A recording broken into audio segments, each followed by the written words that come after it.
चलो अब शांत हो जाओ, सबको मिल जाएगा, मोबाइल भी मिल जाएगा और क्या मिलेगा? टैबलेट।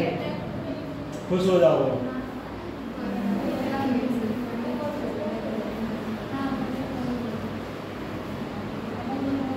क्योंकि ये सिस्टम हम लोगों के ज़माने में नहीं मिलता,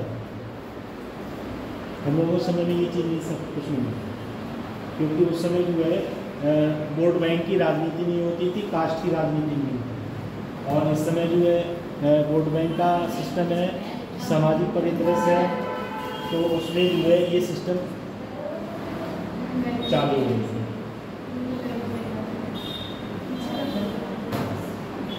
अगर सरकार से ये कह दिया जाए जो बच्चे पीजी टॉप हैं उनके लिए डायरेक्ट सुविधा ऐसी की जाए उसे जॉब मिल जाए, तो सरकार नहीं करेगी।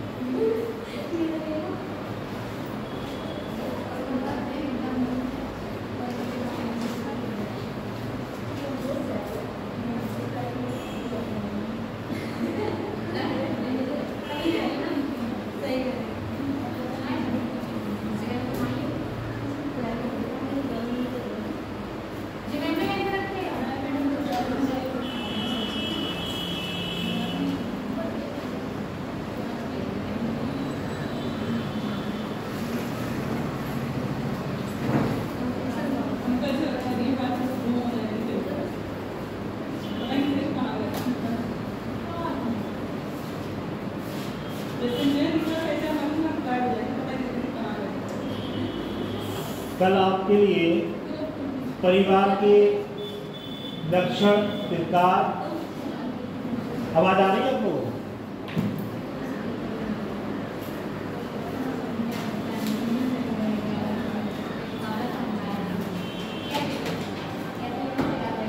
रिश्तेदारी और गोत्र के बारे में बताया था कल।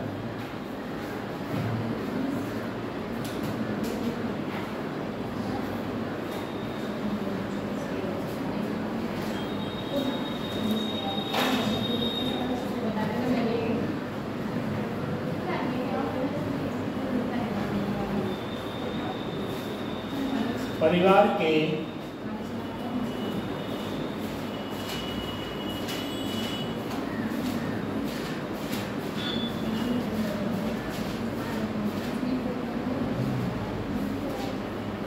ये हेडिंग है।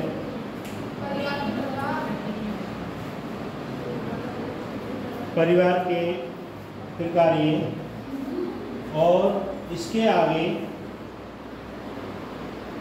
लिखेंगे प्रजनन,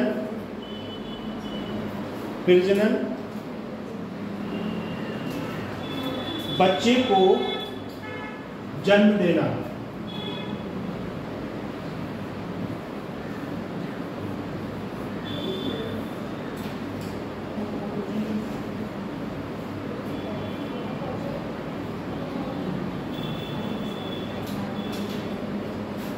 प्रजनन के आगे लिखेंगे बच्चे को जन्म देना और उनका पालन पोषण करना।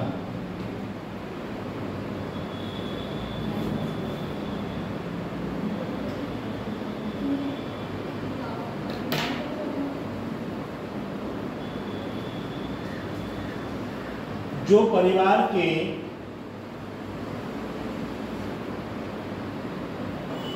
सबसे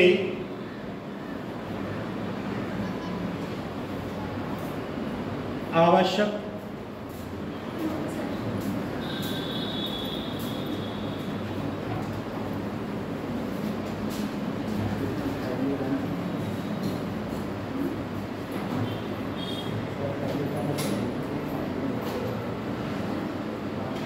परिवार के सबसे आवश्यक कार्यों में से एक है।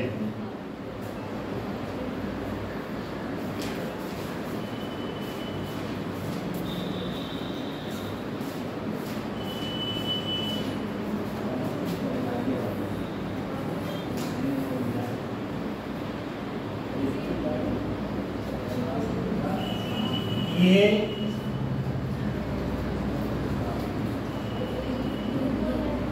आश्रम,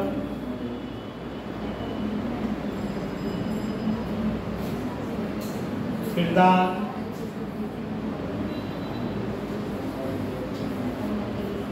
करता है।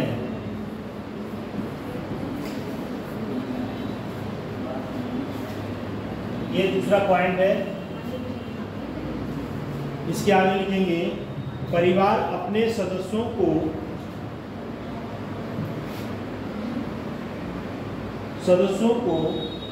आराम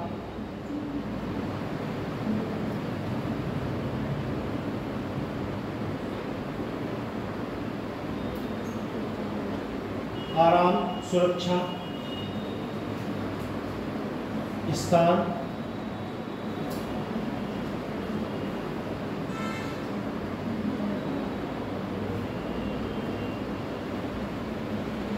और शांति प्रदान करता है।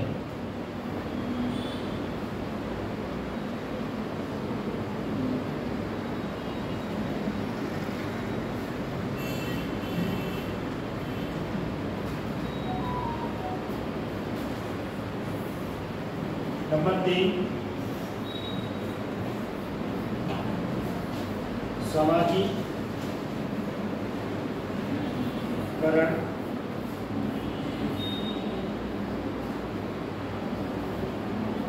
इसके आगे लिखेंगे मानव जाति के लिए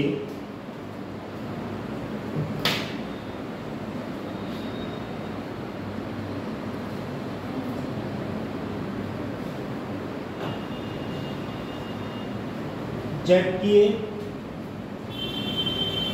और संस्कृति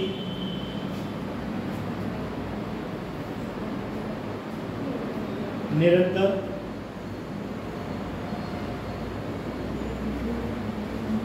सुनिश्चित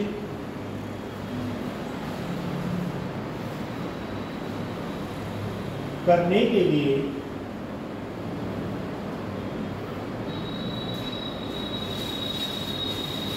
परिवार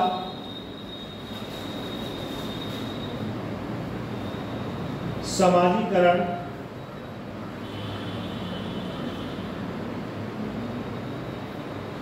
करने वाली पहली संस्था है।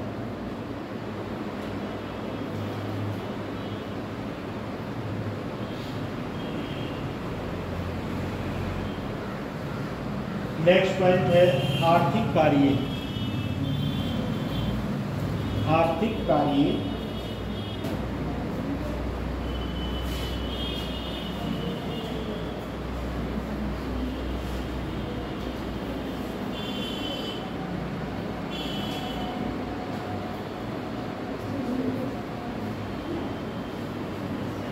आर्थिक कार्य के आगे लिखेंगे परिवार उत्पादन इकाई के साथ परिवार उत्पादन इकाई के साथ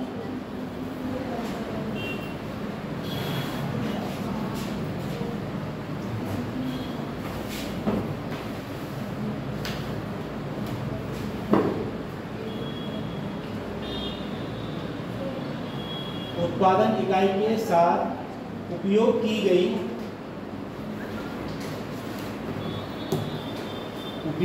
गई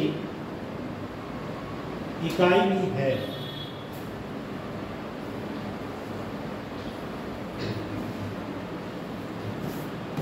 इसके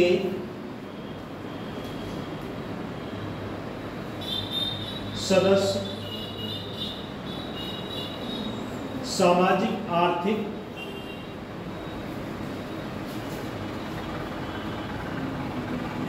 कल्याण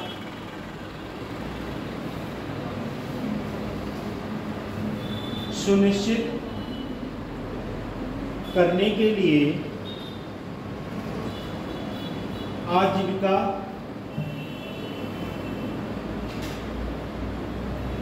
अर्जित करते हैं।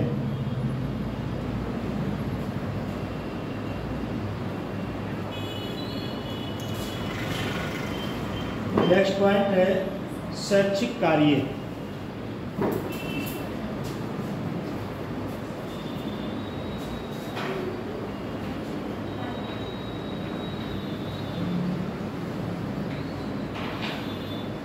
शैक्षिक कार्य के आगे लिखेंगे परिवार,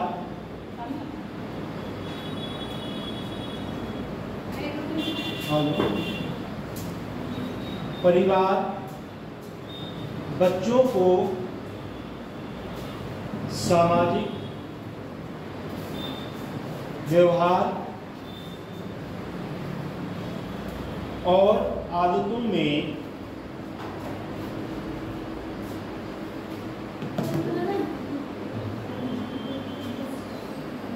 बुनियादी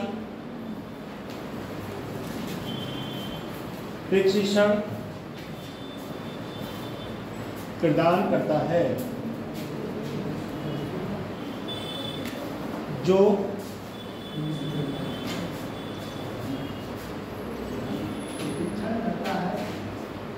प्रशिक्षण प्रदान करता है जो सामाजिक जीवन में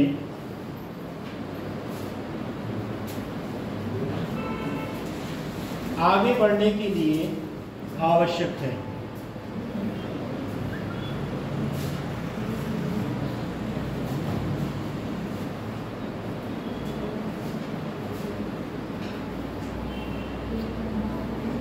नेक्स्ट पॉइंट, धार्मिक कार्य।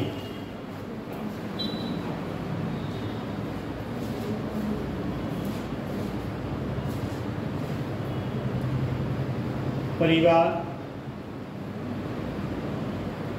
धार्मिक प्रशिक्षण,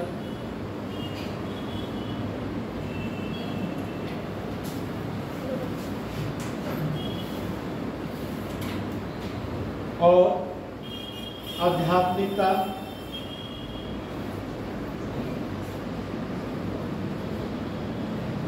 को प्रदान करने और अगली पीढ़ी को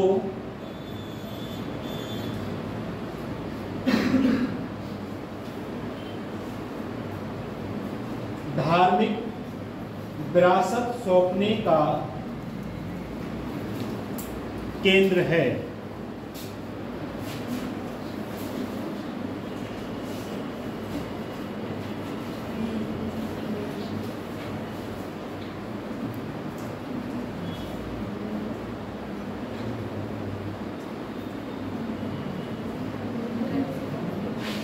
नोट कर लिया?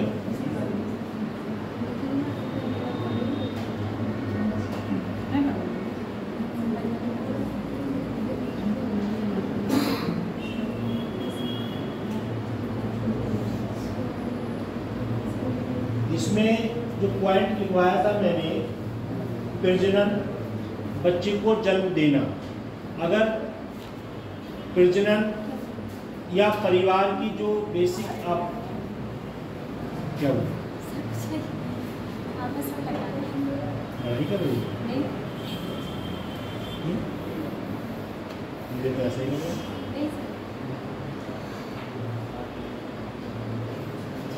लड़ो ना। उसके बाद है आश्रम प्रदान करना। आश्रम प्रदान भी लिखना नहीं है, प्रदान करता है। आश्रम प्रदान करता है, जैसे सुरक्षा प्रदान करता है और आराम प्रदान करता है, शांति प्रदान करता है। उसका कारण क्या है?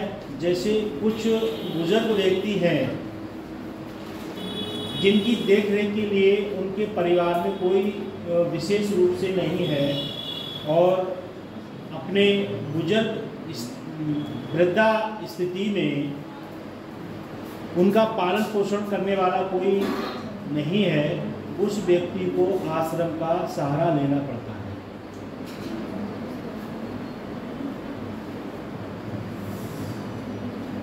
उसके बाद पॉइंट है सामाजिकरण। सामाजिकरण जो है मानव जाति के लिए जैविकीय संस्कृति निरंतरता सुनिश्चित करने के लिए परिवार के लिए सामाजिकरण करने वाली पहली संस्था है। नेक्स्ट पॉइंट है आर्थिक कार्य। परिवार उत्पादन इकाई के साथ ही उपभोग की गई इकाई भी है, इसके साथ जो सदस्य हैं सामाजिक आर्थिक कल्याण सुनिश्चित करने वाली आजीविका है। शैक्षिक कार्य, परिवार में जैसे दो लोग हैं और परिवार में बच्चे नहीं हैं तो उनका जो शैक्षिक कार्य है, व्यवहार है, आदतें हैं, बुनियादी प्रशिक्षण है, ये कैसे प्रदान किया जाएगा। जैसे छोटे बच्चे होते हैं और उनके माँ बाप हैं तो अपने बच्चे के लिए अच्छे से गाइड करते हैं और उनके लिए जो लैंग्वेज है, बोलने की भाषा है, उसके लिए अच्छे से समझाते हैं कि बेटा किसी से आप करके बात करिए, तू तड़ाक बात मत करिए, चाहे अपने से बड़ा हो या छोटा हो, मान सम्मान की जो लैंग्वेज है उसको इस्तेमाल करोगे तो सामने वाला भी आपको उसी भाषा में बात करेगा। तो ये प्रशिक्षण कौन देता है? बच्चे के लिए सबसे ज़्यादा प्रशिक्षण कौन देता है? उसकी माँ। बच्चे का सबसे पहला स्कूल कौन है? परिवार। बच्चे का सबसे पहला स्कूल परिवार है। परिवार में अगर वातावरण बेहतर नहीं है तो बच्चा वो घर से ही उसकी आदतें ऐसी पड़ जाती हैं जो एक तौर से आता घर से है पढ़ने के लिए, रास्ते में बैग कहीं रख दिया और कहीं खेल रहा है या पेड़ पे बैग टांग दिया और नीचे पेड़ के खेल रहा है, जब स्कूल का समय हुआ तो घर वापस आ गया। परिवार का ये भी दृश्य होना चाहिए, ये पता रहना चाहिए बच्चा स्कूल गया है या नहीं गया है। जैसे अब तो मोबाइल सिस्टम है, क्लास टीचर का नंबर हर बच्चे के माँ बाप के पास होता, फ़ोन करके पूछ लेते। पहले ये नहीं था तो माँ बाप क्या करते थे, बच्चा स्कूल गया उसके बाद काफ़ी थोड़ी देर के बाद जो होशियार पेरेंट्स थे, जो जागरूक थे, वो जाके कॉलेज स्कूल के अंदर देखते थे हमारा बच्चा पहुंचा है या नहीं पहुंचा है। और अब सिस्टम क्या है, आप जाओ मत जाओ, घर पे ही हो तो क्लास में क्लास टीचर से या स्कूल के प्रिंसिपल से या किसी से आप भी फ़ोन करके पूछ सकते हो कि इस नाम का बच्चा इस सेक्शन में है और इस साइड में पढ़ता है, आर्ट में, साइंस में, कॉमर्स में, एग्रीकल्चर में, ये बच्चा क्लास पहुंचा है या नहीं पहुंचा है, तो आपको ये सूचना मिल जाएगी।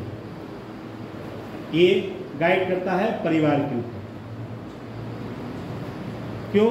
जैसे इसमें से आप ही क्लास में स्टूडेंट क्लास में हैं, कुछ बच्चे ऐसे होंगे अभी कुछ रास्ते में आ रहे हैं, किसी के पेरेंट्स फ़ोन करें कि हमारा बच्चा क्लास में पहुंचा है, कोचिंग पे नहीं पहुंचा है, और बच्चा कहीं रास्ते में जाम में फंस गया तो उसे समय लग गया, यहाँ पर फ़ोन आया तो पता लगी वो यहाँ आया ही नहीं, तो उसमें क्या होगी, कन्फ्यूज़ हो जाएंगे और फिर व्यक्ति के माइंड में विभिन्न प्रकार की बातें आने लगी कि बच्चा 7 बजे गया, 9 बजे कोचिंग है, 2 घंटे में कहाँ लापता रहा। ऐसा होता है। जैसे मैं भी पढ़ाता हूँ तो पेरेंट्स के फ़ोन आते हैं मेरे पास कि सर हमारा बच्चा आया नहीं आया। अब कोई बच्चा अपना फेस पे मास्क लगा हुआ है या जो मुस्लिम समुदाय के लोग हैं वो हिजाब लगाए हुए हैं तो क्या पहचान में आएगा, तो सीधे कह दिया जाता है बच्चे आए क्लास में हैं। अब उसके बाद अगर बच्चा नहीं आया, प्रेजेंट को टीचर लगा रहा है तो वो देखेगा roll number by name by कि बच्चा आया है नहीं आया। ये परिवार का दायित्व बनता है कि बच्चे को अच्छे से गाइड करें, और परिवार से ही बच्चा शिक्षित हो जाता है, परिवार से ही बच्चा शिक्षित नहीं होता है, क्योंकि परिवार का जो आर्थिक वातावरण है वो ऐसा होना चाहिए, बेहतर होगा तभी परिवार अच्छे से चल पाएगा।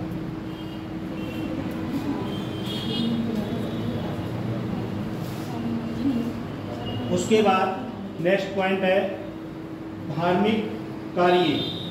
जैसे इसमें विभिन्न धर्मों के, विभिन्न जातियों के लोग हैं, तो हर जाति के व्यक्ति के परिवार का कुछ ना कुछ अलग धार्मिक प्रोसीजर होता है। जैसे कुछ लोग जो है धार्मिक प्रशिक्षण लिए हुए होते हैं, जैसे इसमें कुछ बच्चे ब्राह्मण समाज के होंगे तो वो अपने माँ बाप से ब्राह्मण समाज के तौर तरीके को समझेंगे।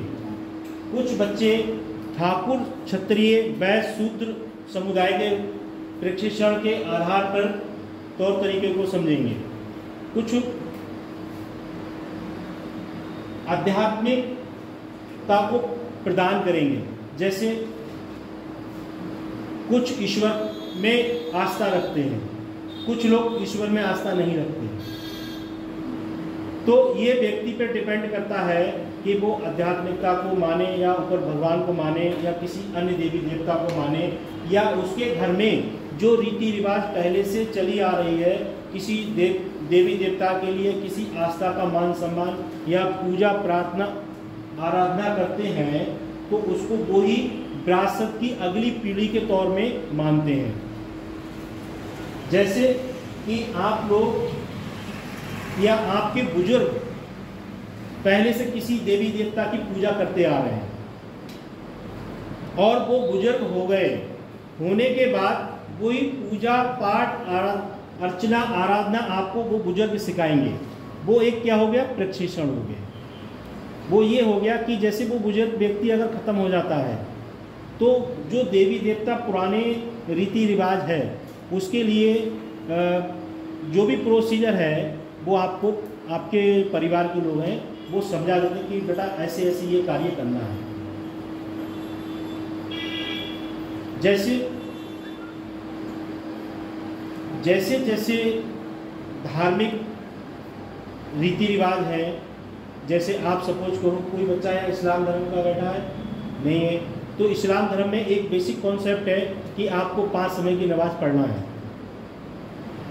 ऐसी हिंदू धर्म में एक रीति रिवाज है कि आपको जब 9 दुर्गा आएंगे तो आपको व्रत रखना है। ये आप पे डिपेंड करता है रखते हो या नहीं रखते हो। ऐसे ही सावन का पर्व आता है तो जो व्यक्ति सावन के पर्व को मानते हैं वो भोलेनाथ पे जल चढ़ाते हैं, जो नहीं मानते हैं वो नहीं चढ़ाते हैं।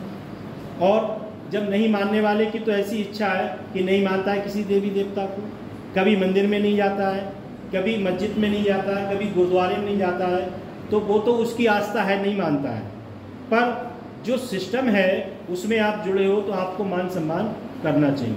तो आध्यात्मिक प्रशिक्षण और जो पूर्वजों से जो सीखा है वो आपको उसी तौर तरीकों को अपनाना जरूरी है।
ऐसी टेबल बनाएंगे, इस साइड में ये लिखेंगे, इस साइड में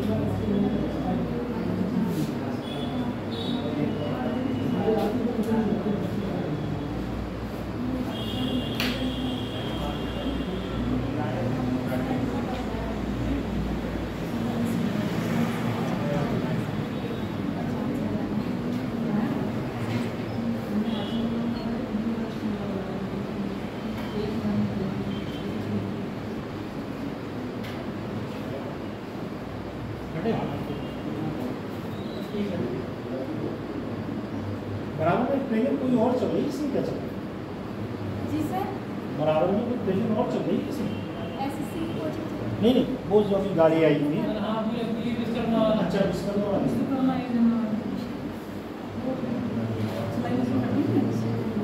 एक प्रशिक्षण चल रहा है। विश्वकर्मा चलाने आती है?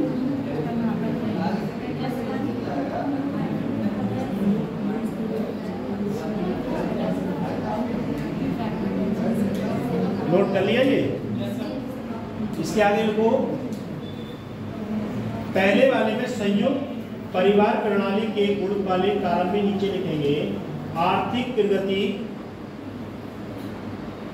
सुनिश्चित करना।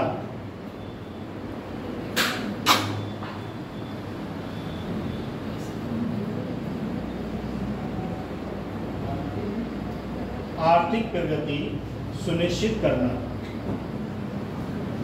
इसके आगे लिखेंगे संयुक्त परिवार अपने। सर इसी में लिखना है? हाँ, इसके आगे लिखेंगे, इसी पॉइंट के आगे संयुक्त परिवार अपने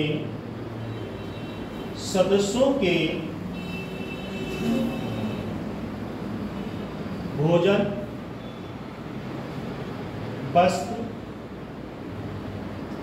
और आश्रय जैसी बुनियादी जरूरतों को पूरा करता है। बुनियादी आवश्यकताओं को, बुनियादी जरूरतों को पूरा करता है। अब लिखेंगे दूसरी साइड में लिखेंगे संयुक्त परिवार प्रणाली दोष वाले कॉलम में व्यक्तित्व के विकास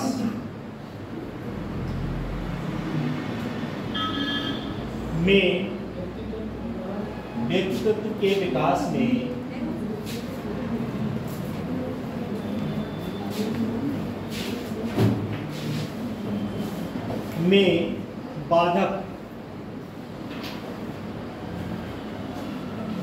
अब इसके आगे लिखेंगे अधिकांश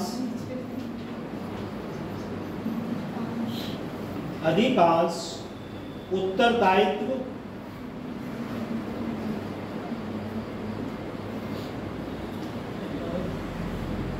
बुजुर्ग उठाते हैं।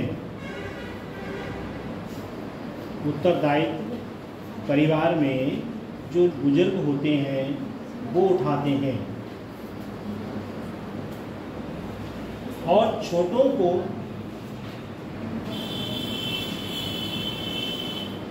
जरूरत से ज्यादा सुरक्षा प्रदान की जाती है।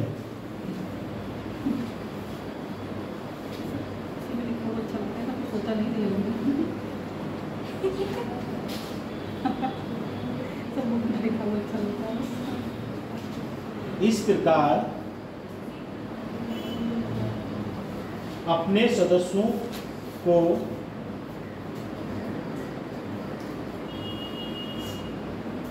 साहस,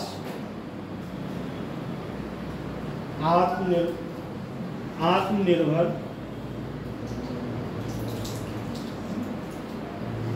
परिश्रम,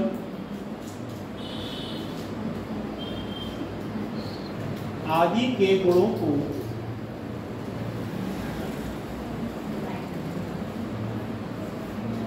विकसित करने के लिए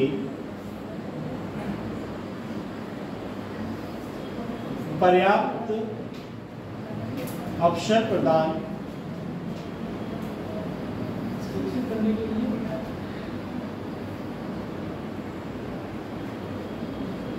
विकसित करने के लिए पर्याप्त अवसर प्रदान नहीं करता है।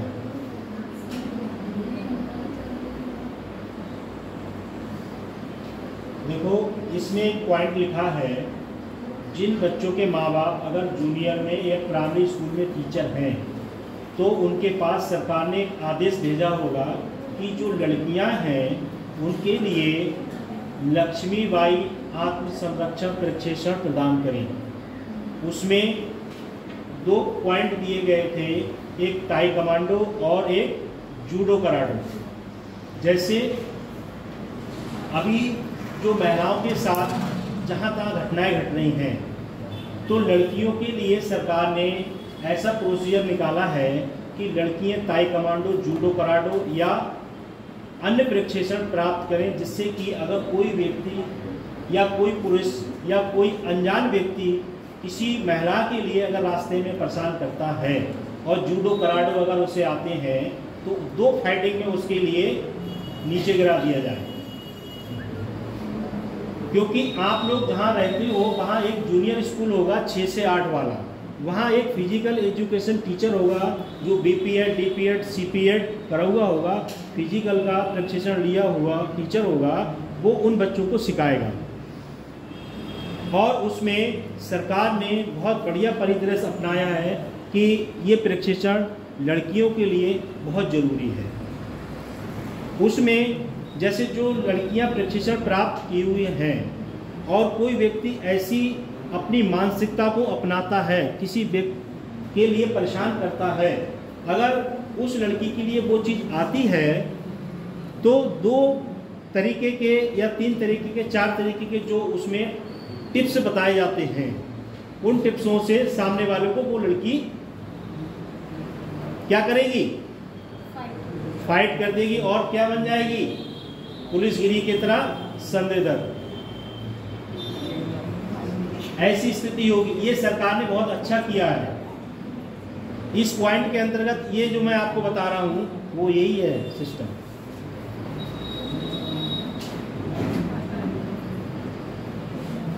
अब कोई स्टूडेंट इसमें जो कहने लगेगा मुझे आते हैं, तो उससे कहा जाएगा गेट के बाहर अगर कोई व्यक्ति आपको पुरस्कृत करता है या पुरस्कृत नहीं करता है तो अपनी भूमिका निभा के दिखाएं।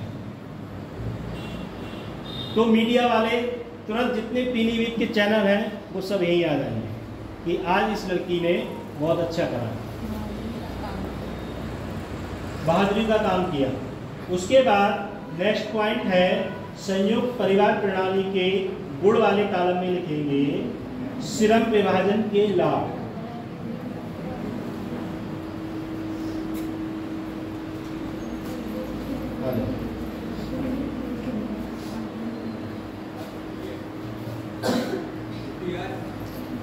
श्रम विभाजन के लाभ के आगे हेडिंग में इसके आगे लिखेंगे परिवार के प्रत्येक सदस्य को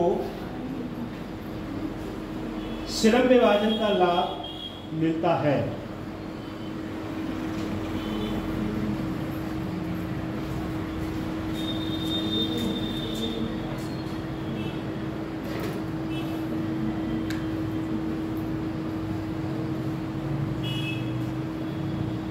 इसी लाइन में नेक्स्ट पॉइंट लिखेंगे सामाजिक बीमा। हाँ, इसी में लिखेंगे गुण वाले कॉलम में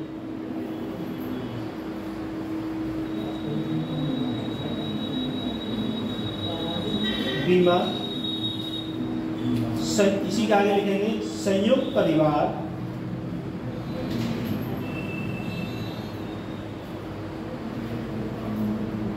वृद्ध, बीमार और अक्षम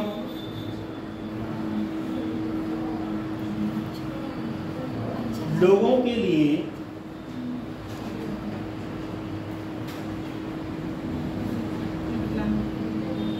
सामाजिक बीमा के रूप में, बेटा खड़ी हो जाओ, दोनों खड़ी हो जाओ।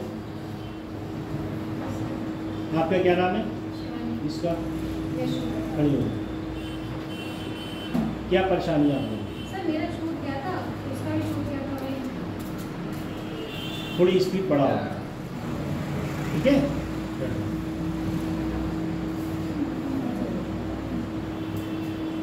सामाजिक बीमा के रूप में कार्य करता है। लिख लिया सबने? Yes sir. नहीं लिखा नोट कर लो। इससे पहले पॉइंट लिखवाया था मैंने आप लोगों को, आर्थिक प्रगति सुनिश्चित करना, ठीक है।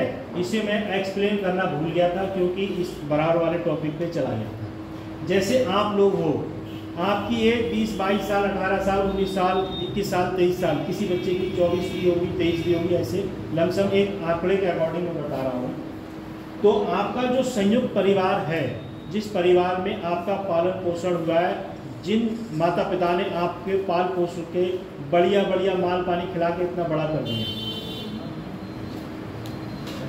और परिवार के सदस्यों ने आपको भोजन भी दिया, वस्त्र भी दिए, पैसे भी दिए, और आपकी जो आवश्यकताएं हैं वो भी पूरी की, किताबें भी दी, और स्कूल से आने से पहले कहने लगे लाओ पहले स्कूल बाद में जाएंगे, पैसे थोड़े दिए खर्च के लिए, वो भी दिए।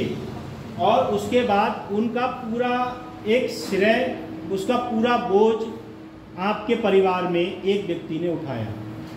जैसे अगर जिन बच्चों के पिताजी हैं, वो पिताजी उस बोझ को उठाते हैं, और किसी बच्चे के पिताजी नहीं हैं तो उसकी माँ या उसका बड़ा भाई, या अगर ये भी दोनों लोग नहीं हैं तो उसके घर में कोई दादा होंगे या कोई और बुजुर्ग व्यक्ति होगा, जैसे चाचा, अन्य प्रकार का कोई व्यक्ति है, वो बोझ उठाता है, और बोझ उठाने के बाद आपकी आवश्यकताओं को पूरा करता है, और जो ज़रूरतें हैं उन्हें पूरा करते हैं। जैसे सपोज करो, मैं आपको एक उदाहरण दे रहा हूँ, अभी कोई सरकार नया फार्म ऑनलाइन के लिए निकाले, और आप स्टूडेंट हो, आप नहीं कमा रहे हो, तो आपको फार्म ऑनलाइन जब कराना है, 400 या 500 रुपये उसकी फीस अगर जा रही है, और 150 रुपये ऑनलाइन वाला भी लेगा, तो जब फार्म आप भरोगे तो पैसे किससे लोगे? परिवार से तो लोगे भाई, आपके पास तो है नहीं, आप तो पढ़ रहे हो, आप तो एक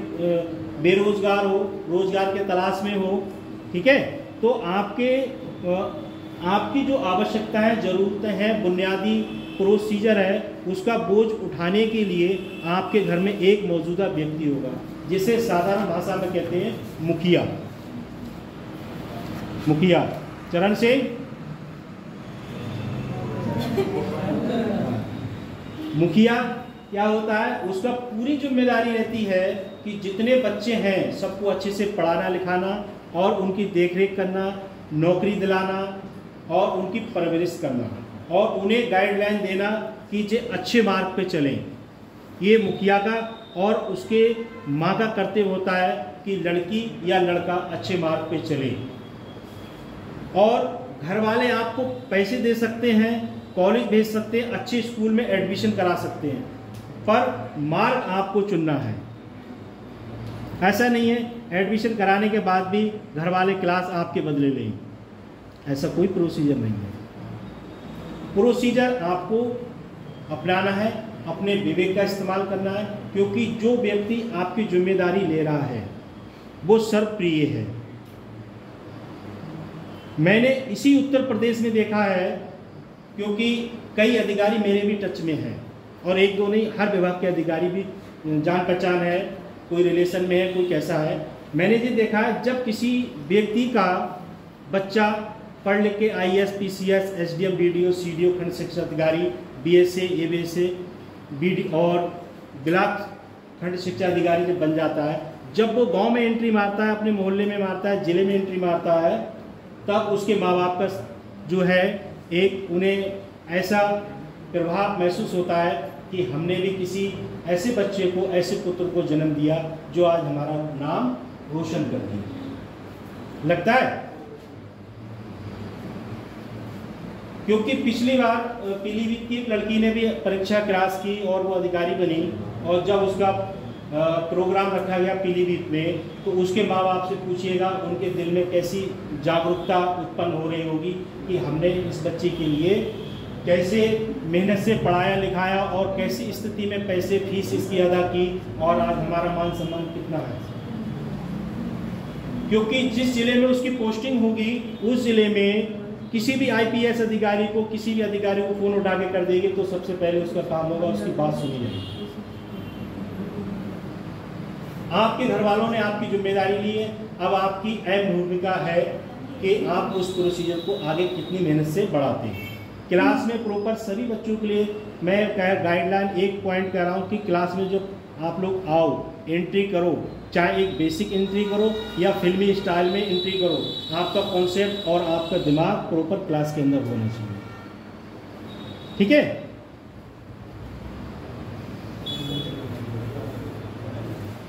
उसके बाद सामाजिक बीमा वाला पॉइंट हो गया।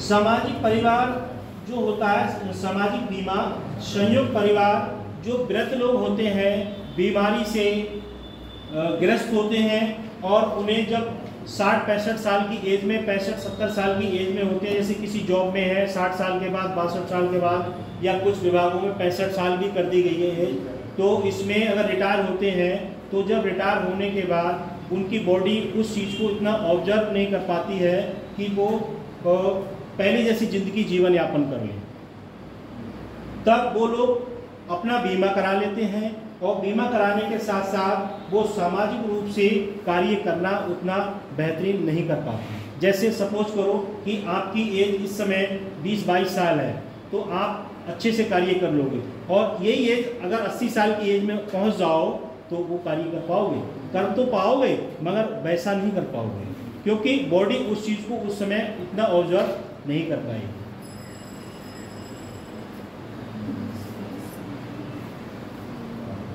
उसके बाद इसमें अगला पॉइंट है संयुक्त परिवार प्रणाली के गुण वाले कॉलम में लिखेंगे सामाजिक नियंत्रण में मदद करना। हाँ, गुण वाले सामाजिक नियंत्रण में मदद करना।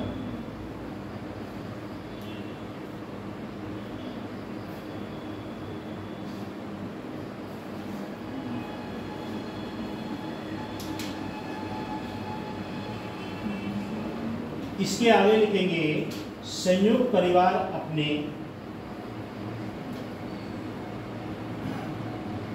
सदस्यों के व्यवहार पर नियंत्रण रखकर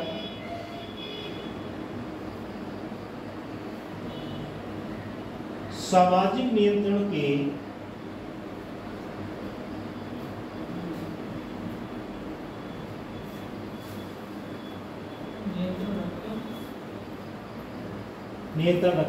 सामाजिक नियंत्रण के एजेंट के रूप में कार्य करता है।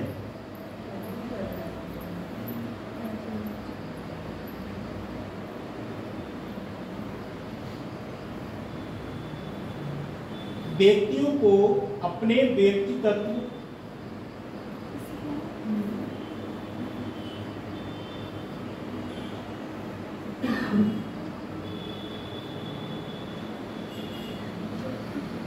हितों को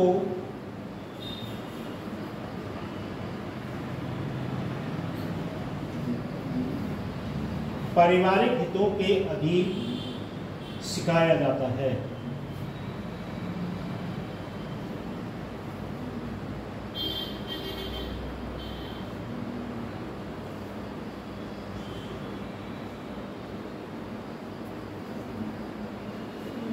अब इसी जो पॉइंट आप लोगों ने नोट किया था सामाजिक नियंत्रण में मदद करना, इसी के नीचे नेक्स्ट पॉइंट लिखेंगे मनोवैज्ञानिक सुरक्षा को बढ़ावा देना। इसी वाली लाइन में नीचे कॉलम में लिखेंगे नेक्स्ट पॉइंट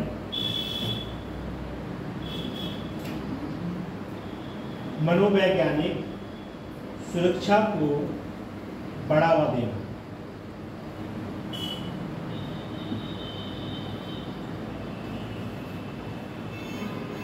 इसी पॉइंट के आगे लिखेंगे संयुक्त परिवार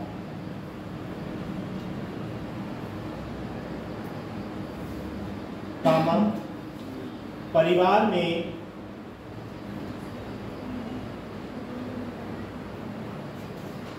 सौंदर्यपूर्ण वातावरण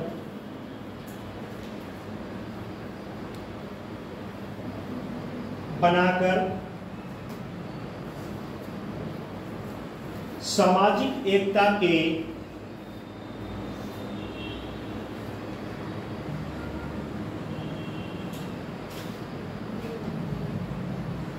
विकास में योगदान देता है।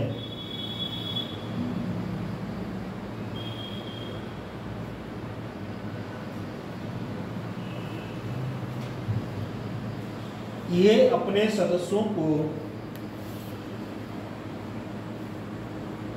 मनोवैज्ञानिक सुरक्षा प्रदान करता है।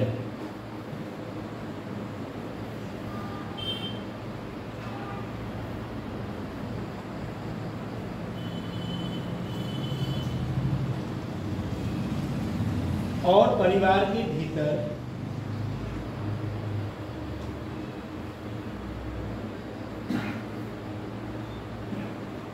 अत्यधिक व्यक्तिगत विकास को रोकता है।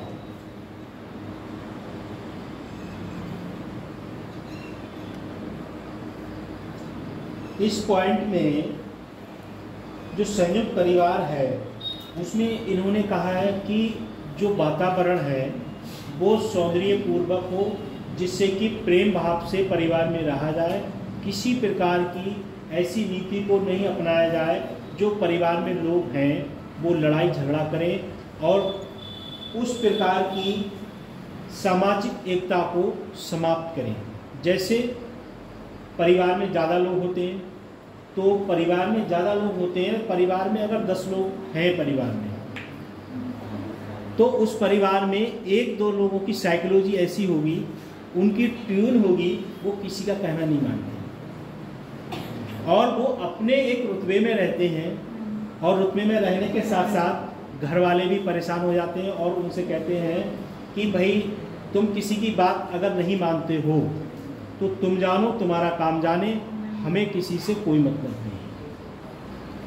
और उसी रीजन को समझते हुए आप लोगों ने देखा होगा कि परिवार वाले उसे अपनी संपत्ति से बेदखल कर देते हैं। होता है कि भाई जब परिवार का कहना नहीं मानोगे और परिवार में एकजुट होके नहीं रहोगे और परिवार को एक्टिविटियों में आप किसी प्रकार का गलत कार्य करते हो और उसमें परिवार को ठेस पहुंचती है, तो परिवार वाले क्या करते हैं, उस व्यक्ति के लिए अपनी संपत्ति से और अपने जो भी प्रॉपर्टी है जिस प्रकार का तौर तरीका है उससे बेदखल कर देते हैं। क्यों कर देते हैं? उसका रीज़न ये है कि अगर चाहे वो लड़का सही या लड़की सही, उसका व्यवहार गलत है, वो अनेक एक्टिविटियों में विलुप्त है और विलुप्त होने के बाद जब सरकार खाकी वर्दी गेट पे दिखेगी तो पूरे घर वाले डर जाएंगे और इसलिए वो क्या करते हैं, एक पेपर में विज्ञापन निकलवा देते हैं और निकलवाने के बाद अपने उसी बच्चे को परिवार से अलग कर देते हैं।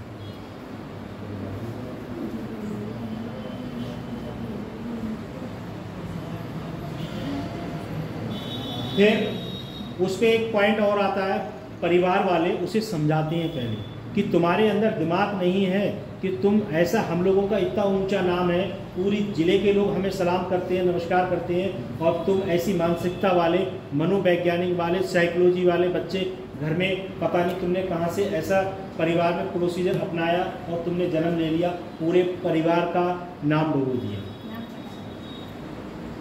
होता है तो वो मानसिकता वाले, उसी में कहा है कि मनोवैज्ञानिक जो है, साइकोलॉजी, जैसे सीधी सीधी भाषा में कहते हैं परिवार वाले कि तुम्हारे अंदर दिमाग नहीं है कि तुम ऐसी भाषा को इस्तेमाल कर रहे हो, अपने माँ बाप से, भाई बहनों से ऐसे बोल रहे हो, ऐसा वातावरण है तुम्हारा। टीचर स्कूल में पढ़ने जाते हो यही सिखाते हैं। तो जब व्यक्ति के लिए उसकी दिमाग की साइकोलॉजी का, ऐसा कुछ बच्चे ऐसे होते हैं जिनके अंदर दिमाग की साइकोलॉजी का प्राकृतिक प्रोसीजर ऐसा होता है कि वो किसी की बात नहीं मानते। कुछ बच्चों ने साइकोलॉजी यहाँ पढ़ी होगी, पढ़ी है किसी बच्चे ने साइकोलॉजी? Yes sir. पढ़ी है? आपने क्या करा है? सर मैंने सीटेट की तैयारी करी तब पढ़ा। सीटेट करा तो पढ़ा होगा आपने, जैसे साइकोलॉजी में पावलोव हैं, स्किनर हैं, थॉर्नडाइक हैं, ठीक है। हाँ, तो ऐसे ही विभिन्न प्रकार के साइकोलॉजिस्ट हैं जिन्होंने एक पीस के लिए पिंजरे में टांगा, और पिंजरे में टांगने के बाद जो बिल्ली थी, चूहा था, कुत्ता था, उसकी जो मानसिक क्षमता थी उसे नापने के लिए उन्होंने उस पीस के लिए उन्हें दिखाया, और दिखाने के बाद उनसे ये अवहेलना की कि इसके अंदर कितना दिमाग है, ये व्यक्ति कितना काम कर सकता है।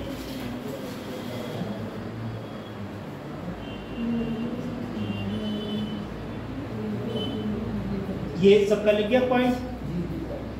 इसके बाद जो बराबर में दूसरा कॉलम है, संयुक्त परिवार प्रणाली के दोष, उसमें आप लोगों ने पहला पॉइंट तो नोट कर लिया होगा, व्यक्तित्व के विकास में बाधक, ठीक है। इसके नीचे दूसरा पॉइंट नोट करेंगे, आलस को बढ़ावा देता है। आलस को बढ़ावा देता है।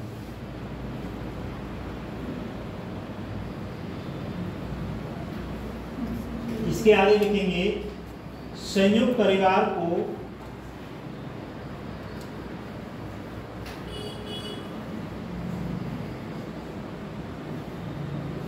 आलसी लोगों का घर कहा जाता है। संयुक्त परिवार को आलसी लोगों का घर कहा जाता है।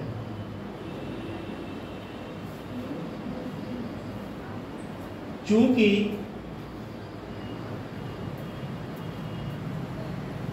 परिवार के सभी सदस्य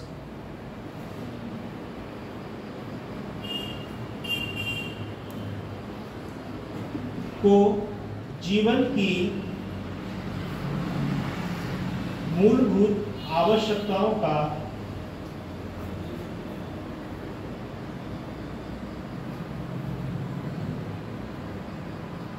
आश्वासन दिया जाता है।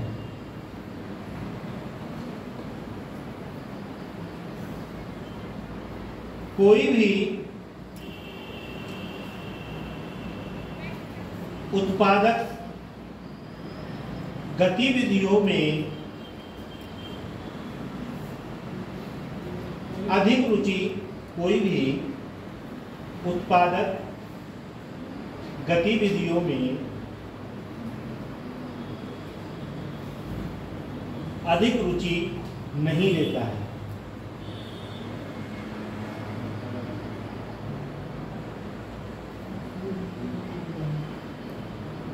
उसके बाद नेक्स्ट पॉइंट इसी कॉलम में लिखेंगे, महिलाओं की स्थिति को कमजोर करना।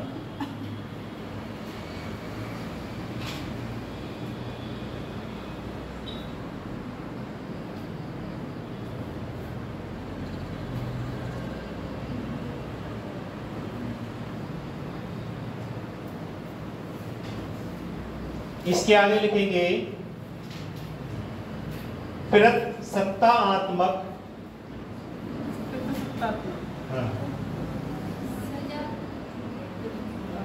प्रसत्तात्मक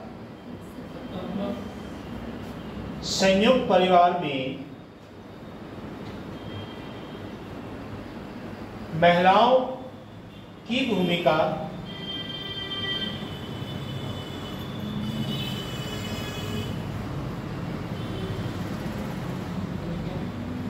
केवल गौण होती है, गौण होती है।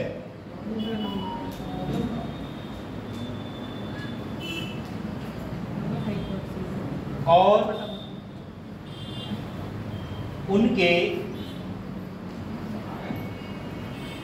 व्यक्तित्व को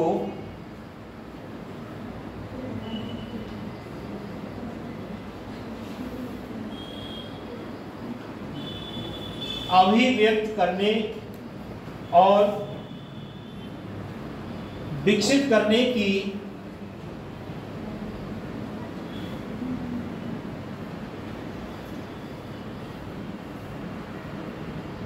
पर्याप्त स्वतंत्रता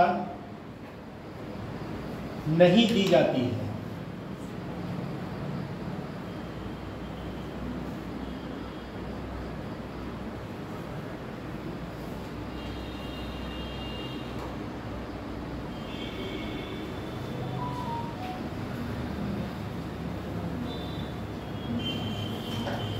देखो इसमें जो पॉइंट लिखवाया है, आलस को बढ़ावा देना। जैसे अगर संयुक्त परिवार है और उस परिवार में काफ़ी लोग हैं और परिवार के पास किसी प्रकार की धन का अभाव नहीं है, पैसे की कमी नहीं है, तो उस परिवार का जो प्रोसीजर होगा वो आलसी होगा। क्योंकि पैसे की जहाँ कमी नहीं है तो फिर वहाँ काम करने की कोई आवश्यकता है नहीं है। भाई आपके पास डेली का लाख रुपए आ रहा है तो पढ़ने की कोई आवश्यकता है? कोई आवश्यकता नहीं। सुबह को उठ के ब्रश भी मत करो, बेड टी लो और गिर जाओ बेड पे, और गिरने के बाद जब उठो तो फ्रूट खाओ। फ्रूट उठने के बाद जो है फिर और भी तौर तरीके खाने के, और उसके बाद आपके हाथ पैर धुलाने के लिए नौकर काफी है। फिर ऐसे व्यक्ति के लिए डिसेबिलिटी में घोषित कर दिया जाता है और वो हो भी जाता है।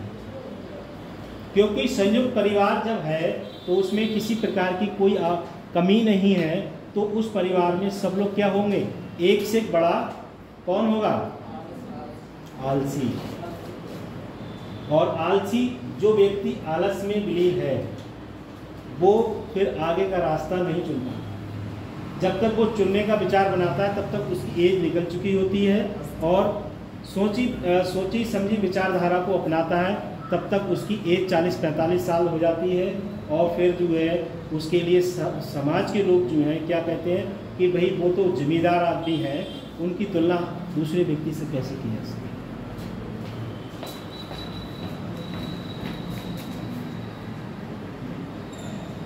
पर जो बच्चे अगर एजुकेशन लर्न कर रहे हैं उसी परिवार के, और वो किसी अच्छे लोगों में तालमेल हैं, अच्छे समाज में अच्छे बच्चों से उनके तालमेल हैं, और उन लोगों के उनका आना जाना है, संबंध है। ऐसा नहीं परिवार में सभी लोग एक से होते हैं। परिवार में कुछ लोग ऐसे होते हैं, पूरे परिवार में एक व्यक्ति ऐसा होता है जैसे समझो हीरा, और उसके नाम के आगे और उसके बेस पे, उसके व्यवहार पे पूरा परिवार चलता है। क्योंकि अगर उसके नाम भी आप कहीं ले दोगे कि भाई हम उस परिवार से हैं, तो व्यक्ति कहेगा हाँ ठीक है ले जाओ, ये सामान आपको चाहिए ले जाओ, पैसे की चिंता मत करो, पैसे आ जाएंगे। क्योंकि उस व्यक्ति का क्या है? मान सम्मान है, प्रतिष्ठा है, उसका अपना एक क्या है? जलवा है। जैसे गांव में कुछ बच्चे गांव के भी होंगे, तो गांव में जैसे प्रधान है तो गांव में प्रधान से पैसे वाले बहुत लोग होंगे, बहुत बड़े बड़े होंगे, मगर जो प्रधान की वैल्यू गांव के अंदर है वो गांव में और व्यक्ति को नहीं। क्योंकि जो प्रशासनिक अधिकारी जाएगा वो सबसे पहले किसे पूछेगा? मुखिया को। और चाहे मुखिया किसी बिरादर का हो, और जो गांव में जो लोग रह रहे हैं उनसे चाहे गरीब हो, क्योंकि गांव वालों ने उसे क्या करा है? चुना है। और एक वो सार्वजनिक व्यक्ति है, सबकी बात सुनेगा और सबकी बात को, और जो भी सरकारी अधिकारी जाएंगे सबसे पहले उसे पूछेंगे। तब लोग खड़े होकर देखते हैं, अरे ये तो ऐसी का आदमी, इसे क्यों पूछ रहे हैं डीएम साहब? या ओबीसी का है, पंडित जी खड़े हुए हैं तो वो पंडित जी को नहीं पूछेगा वीडियो, सीधे प्रधान को पूछेगा, चाहे प्रधान ओबीसी का हो, एससी का हो। क्यों? उसका एक प्रोसीजर है कि वो अपने आप में उसके लिए लोगों ने चयनित किया है।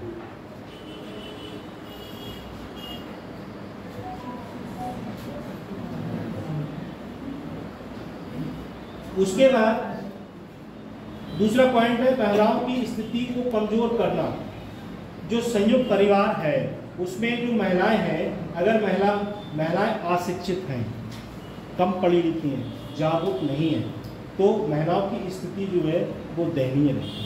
और उसी में से एक महिला अगर पढ़ी लिखी है, MA BSc BEd वगैरह, CTET INPTET क्रॉस है, तो परिवार में वो क्या करेगी, वो ज़्यादातर किसी दब के बात नहीं करेगी। और अगर वो दब के बात नहीं कर रही तो पूरा परिवार का जो लोग हैं वो ये कहेंगे ये ऐसी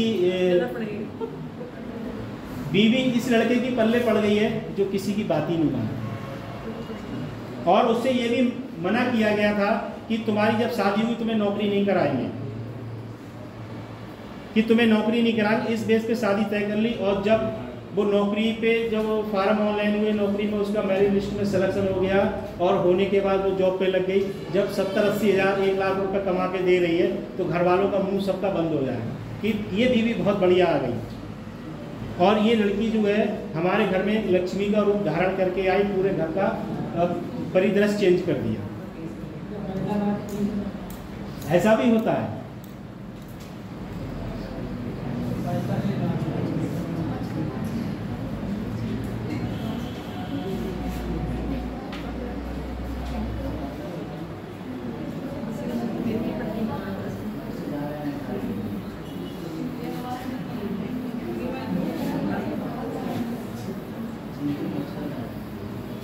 और लड़की इतनी चालाक होगी वो अपना अकाउंट नंबर किसी को देगी ही नहीं। और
और कुछ बच्चे ऐसे होंगे जिनकी नौकरी लग जाएगी तो अपना ATM का पिन भी नंबर नहीं बताएंगे।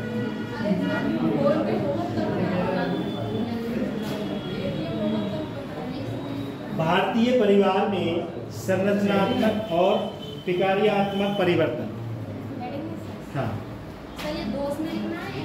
नहीं, वो आपका कॉलम पूरा हो गया, वो कॉलम पूरा हो गया। अब ये नई हेडिंग डालेंगे आप।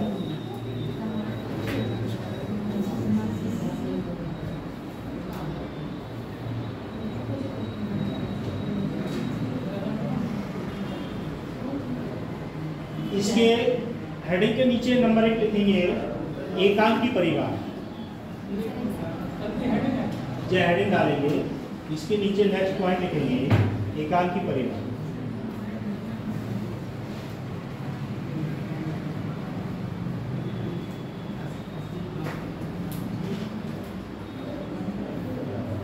एकांकी परिवार के आगे लिखेंगे पारंपरिक बड़े आकार का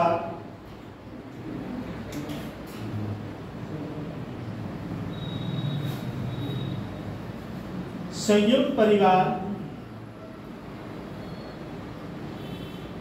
जो एक सामाजिक आर्थिक इकाई भी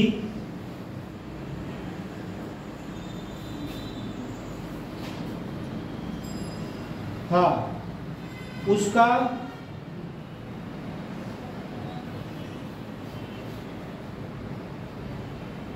स्थान छोटे आकार के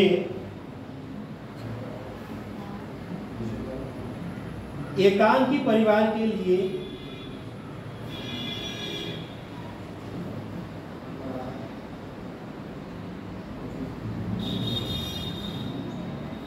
परिवार ने ले लिया है। परिवार ने ले लिया है।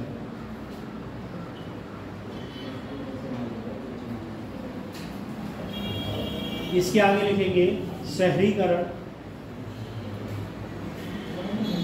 शहरीकरण हेडिंग है सर। नहीं, इसी के आगे लिखेंगे शहरीकरण और औद्योगिकीकरण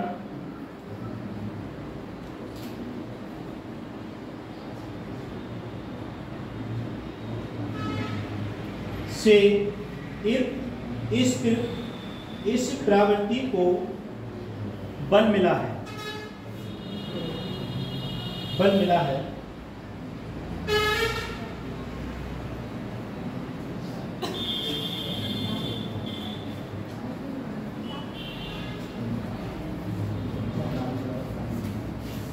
नोट कर लिया।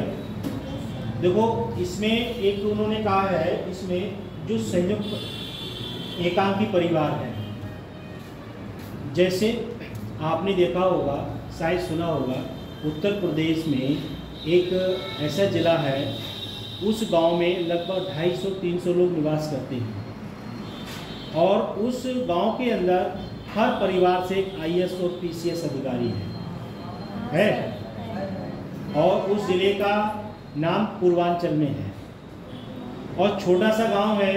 जैसे घर के लोग कहते हैं कि नई कॉलोनियाँ बसाई जा रही हैं या जो छोटी छोटी मलिन बस्तियाँ होती हैं जिसमें छोटे छोटे लोग झुग्गी झोपड़ी डाल के रहने लगते हैं, किसी ज़माने में वो गांव ऐसा था और उस गांव का परिदृश्य था कि किसी व्यक्ति का ज़्यादा रिकॉर्ड खराब हो जाता है तो उस गांव को, उस जगह को छोड़ के दूसरा स्थान परिवर्तन कर लेता है और फिर वो वहाँ रहने लगता है और रहने के साथ साथ जब लोग देखते हैं कि यहाँ जगह सस्ती बिक रही है और फ्री भाव मिल रही है तो और भी लोग आके बस जाते हैं। इस टाइप से वो गांव बना था और उस गांव का आज पूरा ऐसा परिदृश्य है कि उस व्यक्ति के परिवार ने ऐसा जतन लिया कि बनना है तो IAS बनना है, उससे नीचे कुर्सी नहीं लेना है।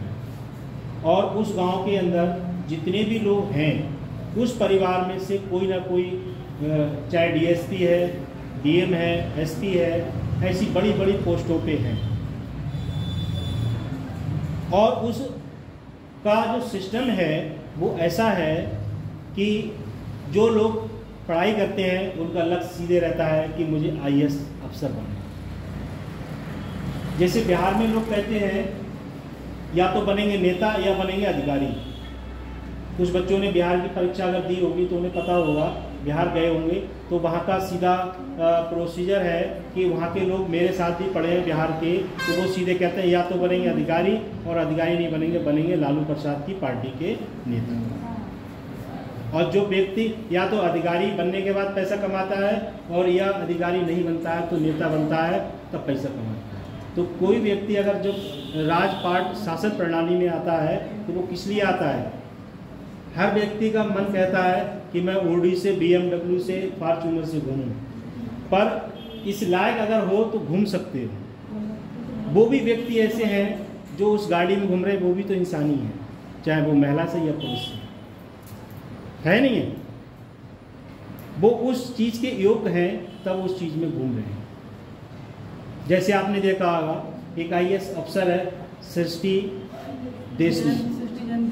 देशमुख है, वो भी एक ऐसे परिवार से थी कि उसकी आर्थिक स्थिति ऐसी नहीं थी कि वो IAS बन जाए, पर भाई अपनी अपनी मेहनत है, ऊपर वाली दया दृष्टि है और आज टॉप मोस्ट IAS अधिकारियों में उसका नाम है। देखा है उसे?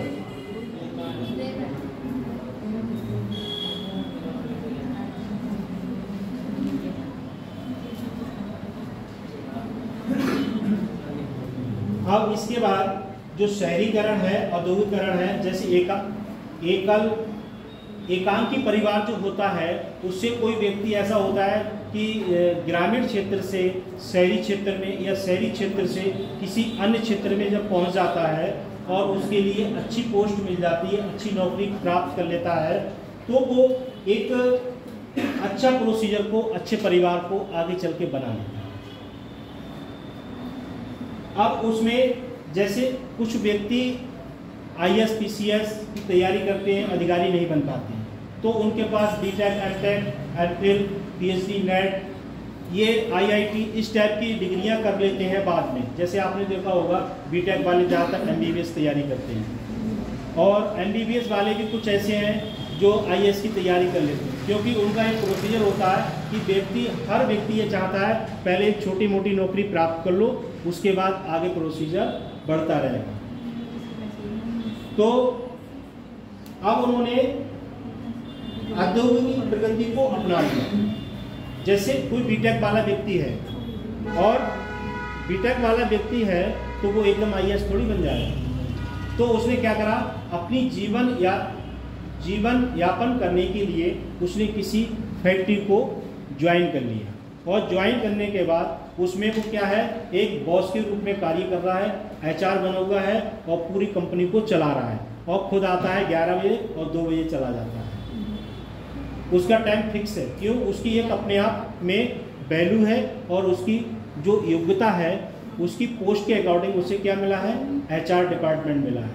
और HR डिपार्टमेंट जब मिला है तो वो क्या कर रहा है, पूरी कंपनी को गाइड कर रहा है और पूरी कंपनी को चला रहा है। उसके नीचे जो वर्कर हैं, कर्मचारी हैं, जिन्हें कहते हैं कि उसके नीचे जो लेबर काम कर रही है, फैक्ट्री में ज़्यादातर जो छोटी पोस्ट पे होते हैं उन्हें लेबरी बोला जाता है, 4th क्लास बोला जाता है।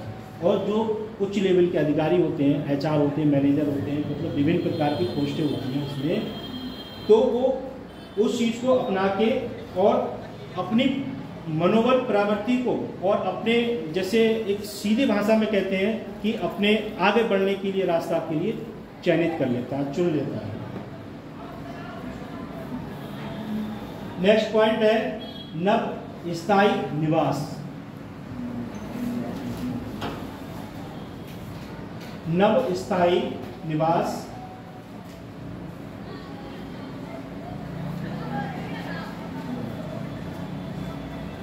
औद्योगिकरण, इसी के आगे लिखेंगे औद्योगिकरण और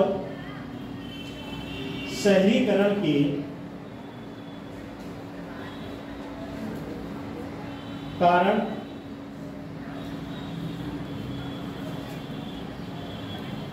नव स्थायी निवास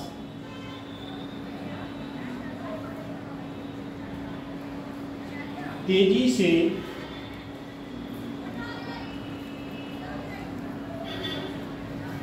लोकप्रिय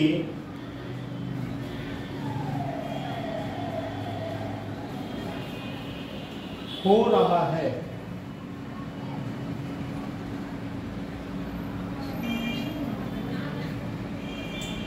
जिससे युवा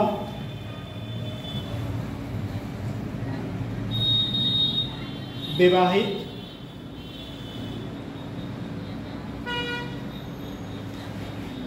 जोड़े अपने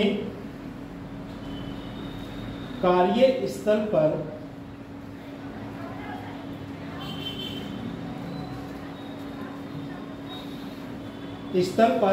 रह सकते हैं।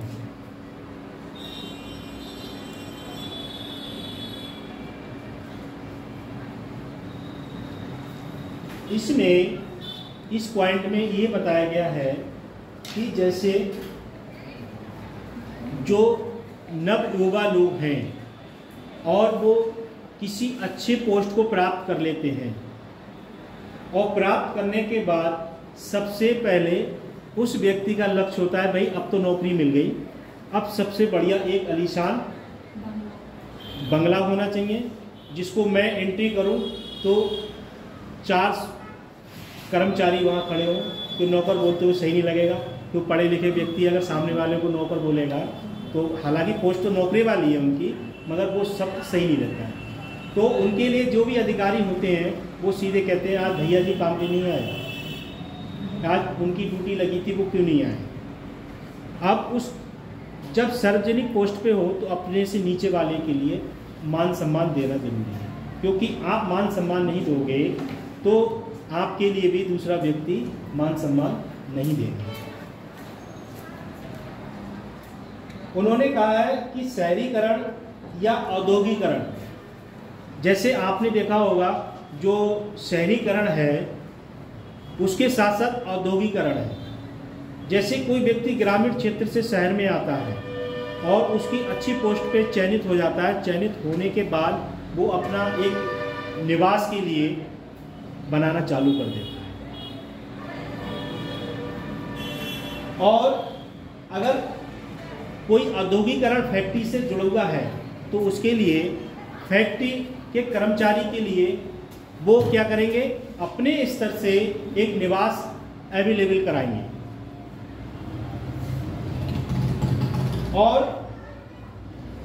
जो युवा व्यक्ति है वो अपने दिनचर्या के लिए, अपने जीवन यापन करने के लिए अपने सगे संबंधियों से या रिलेशन वालों से किसी प्रकार के जो तालमेल वाले व्यक्ति हैं जो उस व्यक्ति से जुड़े हैं और उस व्यक्ति से अपने कार्यस्थल पर रहकर अपनी जो मनोवृत्तियां हैं या अपने जीवन की जो जीवन शैली है उसको वैवाहिक रूप में चेंज करते हैं। क्योंकि जब व्यक्ति किसी सार्वजनिक पोस्ट पे आ जाता है तो उसे अपने परिवार को आगे बढ़ाने के लिए एक रीति रिवाज है विवाह की, वो भी करना बहुत जरूरी है। नहीं तो पैसा तुम्हारा कितना भी कमाओगे लोग और बरतेंगे जब शादी नहीं करोगे। बरतेंगे नहीं बरतेंगे। और परिवार वाले भी सोचेंगे शादी ना हो कोई बात नहीं है, इसकी संपत्ति से हम ही को मिल जाए, क्योंकि लोगों की मानसिकता चेंज होती जा रही है। जैसे सपोज करो किसी का अगर बेटा 22 साल की एज में लग गया और घर वाले सोचेंगे कि अभी सब सादे हैं, 3 साल इसकी शादी मत करो और नहीं करोगे तो घर और सब बन जाएगा, अच्छा सिस्टम हो जाएगा। और जैसी नौकरी पर लगा तुरंत शादी कर दी तो उसकी बीवी कहेगी तुम पैसा क्यों देते हो, जो तो तुम्हारा पैसा है। तो परिवार की स्थिति जैसी थी वैसी रह जाएगी। एक से थोड़ी ना होते, सबकी बात थोड़ी की यार, ये बेसिक बात बताइए अभी आपको। उसके बाद नेक्स्ट पॉइंट है पुरुष और महिलाओं के बीच संबंध में परिवर्तन। पुरुष और महिलाओं के बीच संबंधों में परिवर्तन।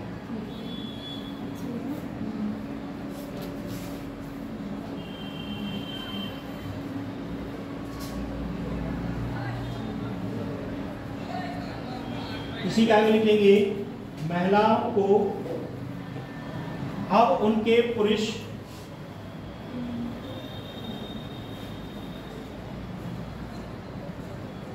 सामान्य दर्जा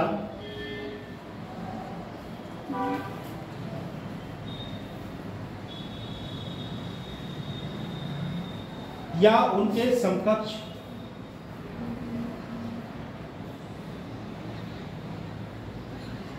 प्राप्त है।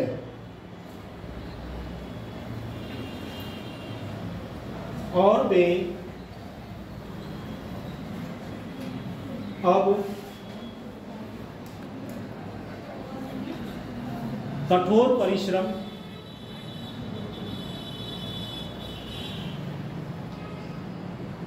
और गुलामी के अधीन नहीं है।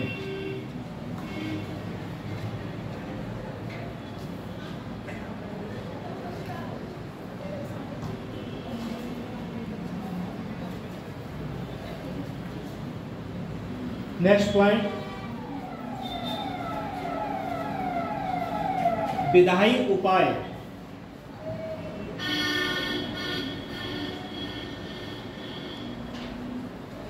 इसके आगे लिखेंगे बाल विवाह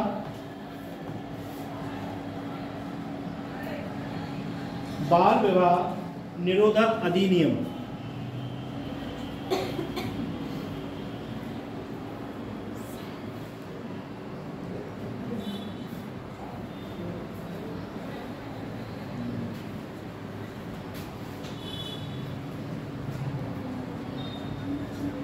हिंदू विवाह अधिनियम।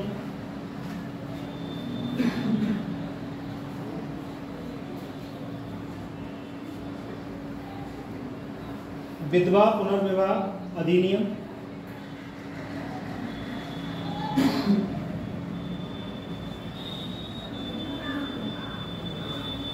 हिंदू विवाह अधिनियम, इसी का आगे लिखी जाए। और हिंदू उत्तराधिकार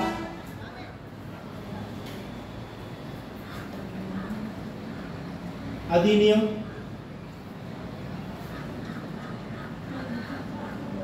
जैसे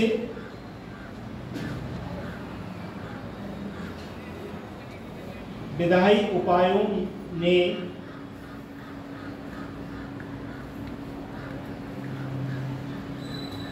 पारिवारिक संबंध,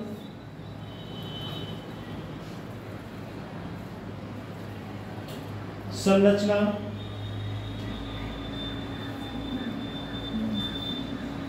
स्थिरता,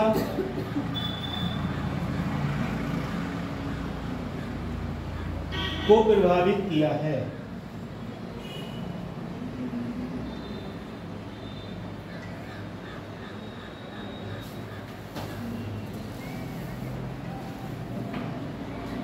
नेक्स्ट पॉइंट, महिलाओं की वित्तीय स्वतंत्रता। महिलाओं को बैंक में पैसा हो तो नहीं रुकेगा, तो कितना भी खर्च करा खर्च करती रहेगी। महिलाओं की वित्तीय स्वतंत्रता।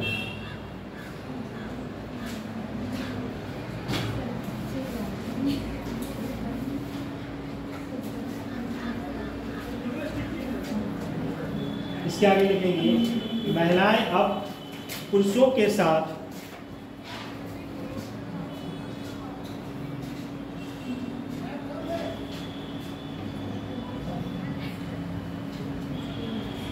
कंधे से कंधे मिलाकर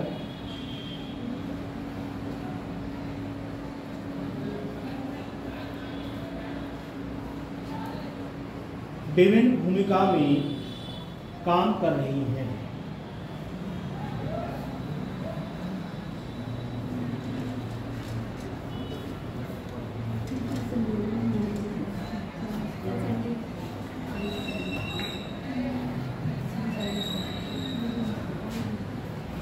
नेक्स्ट पॉइंट, पाश्चात्य मूल्यों का प्रभाव।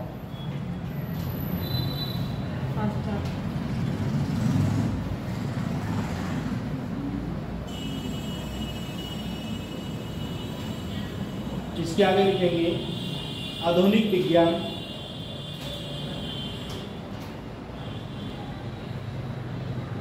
तर्कवाद,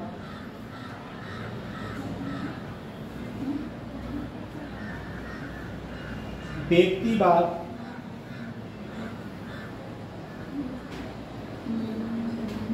समानता,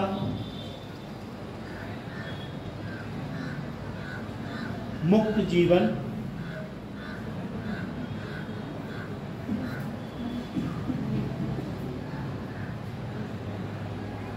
लोकतंत्र,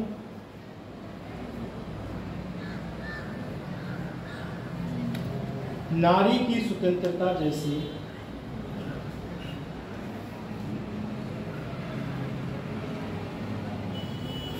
मूल्यों ने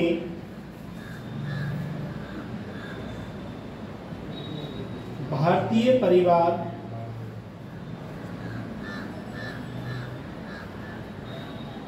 को बदल दिया है।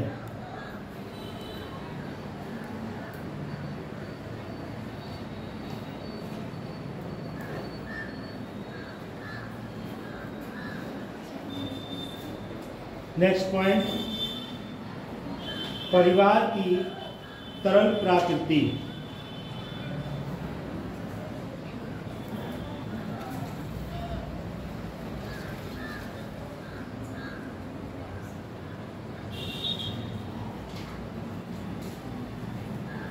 इसके आगे लिखेंगे कैरियर और पेशेवर विकास पर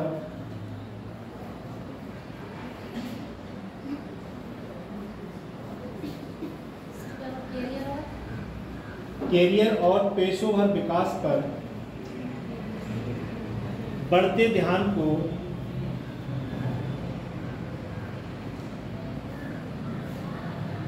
साथ एक परिवार केवल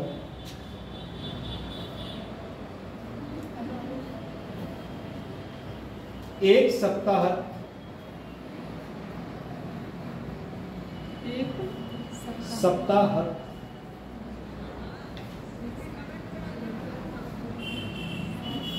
परिवार बन गया है। एक सप्ताह परिवार बन गया है। सप्ताह हाँ, बन गया है, जिससे सप्ताहांत में एक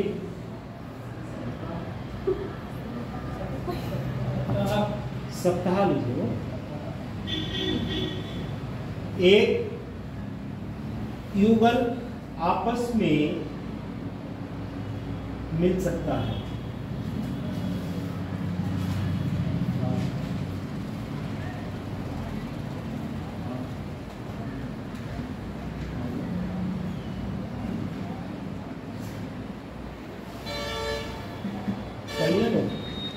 अब देखो इसमें एक पॉइंट था पुरुष और महिलाओं के बीच संबंध परिवर्तन। जो महिलाएं हैं और पुरुष हैं वो क्या कर रहे हैं, अगर शिक्षित व्यक्ति हैं तो दोनों लोग क्या करते हैं, जॉब करते हैं, कठोर परिश्रम करते हैं और परिश्रम करने के बाद उनकी जो अर्निंग है, जो सैलरी है, जो तनख्वाह है, वो क्या है, वो अपने कार्य स्तर पर और अपने कार्य में खर्च करते हैं और खर्च करने के बाद अपना जो कार्य स्थल है उसे बनाने में उसका एक परिवेश होता है। दोनों मियाँ बीवी कमाते हैं और 1-1 लाख तनख्वाह तो 2 लाख अगर आ गए तो सबसे बढ़िया जीवन यापन करने का क्या है, कार्य स्थल है? पैसे का मोटिव है। और अगर दोनों के तालमेल मनोवृत्तियां एक हैं तो बेहतर है। उसके बाद महिलाओं की वित्तीय स्वतंत्रता। जो महिलाएं हैं और जो पुरुष हैं वो एक साथ मिलकर विभिन्न संस्थानों में, विभिन्न ऑफिसों में, विभिन्न औद्योगिकरण फैक्ट्रियों में और विभिन्न प्रकार के कार्य करके एक साथ रहते हैं। जैसे आप किसी संस्थान में जाएंगे, किसी कॉलेज में जाएंगे तो अगर 10 टीचर होंगे तो 5-6 मैडमें भी होंगी। तो वो क्या करते हैं, वो एकजुट होकर एक साथ रह के कंधे से कंधे मिला के लोगों को कार्य करते हैं, पढ़ाते हैं। और कंपनियां, जो फैक्ट्रियां हैं, उद्योग हैं, वहाँ भी लड़कियां अच्छी अच्छी पोस्टों पे हैं। कोई कंप्यूटर ऑपरेटर है, कोई HR में है, कोई MBA की हुई है, कोई MBA HR में है। तो क्या करेंगी, पूरे कंपनी का सिस्टम एक लेडीज़ के पास होगा, क्योंकि जिसकी जैसी एजुकेशन है उसको वैसी ही पोस्ट मिलती है। उसके बाद है बाल विवाह निरोधक अधिनियम और हिंदू विवाह अधिनियम, विधवा पुनर्विवाह, हिंदू विवाह अधिनियम और हिंदू उत्तराधिकार। जैसे हिंदू विवाह है वैसे ही सभी धर्मों में एक विधवा पुनर्विवाह है। और उस विधवा पुनर्विवाह का जो सिस्टम है वो उसी धर्म के अकॉर्डिंग है। जैसे किसी हिंदू धर्म में अगर कोई महिला विधवा हो जाती है तो उसके लड़की के और लड़की के ससुराल, लड़की के माता पिता पक्ष के और ससुराल के पक्ष के मिलकर एक क्या निकालते हैं, रास्ता निकालते हैं। और अगर उस जो व्यक्ति खत्म हो गया है, अगर उसका छोटा भाई है और वो उसे स्वीकार करता है तो उस महिला को उस पुरुष के साथ उसका संबंध जोड़ दिया जाता है। वो एक क्या होता है, परिवार की संतुष्टि होती है। अगर वो महिला अगर नहीं रहना चाहती है तो उसके लिए उसके जीवन यापन पे, उसके माता पिता पे और उसके जो पक्ष हैं उस पे छोड़ दिया जाता है कि भाई अब अगर हमारी बात नहीं मानते हो तो तुम्हारे जो मन में आती है, जो तुम्हारी इच्छा हो, उसके अकॉर्डिंग आप ये कार्य करो और अपना जो भी तुम्हारा सामान दिया है वो अपना ले जा सकते हैं। क्योंकि जब बात नहीं मानोगे और आप यहाँ से चले जाओगे तो सामान को क्या करना है। सामान को देख देख के व्यक्ति क्या करेगा और रोना पसंद करेगा, क्योंकि उसका जवान बेटा जा चुका है। उसके बाद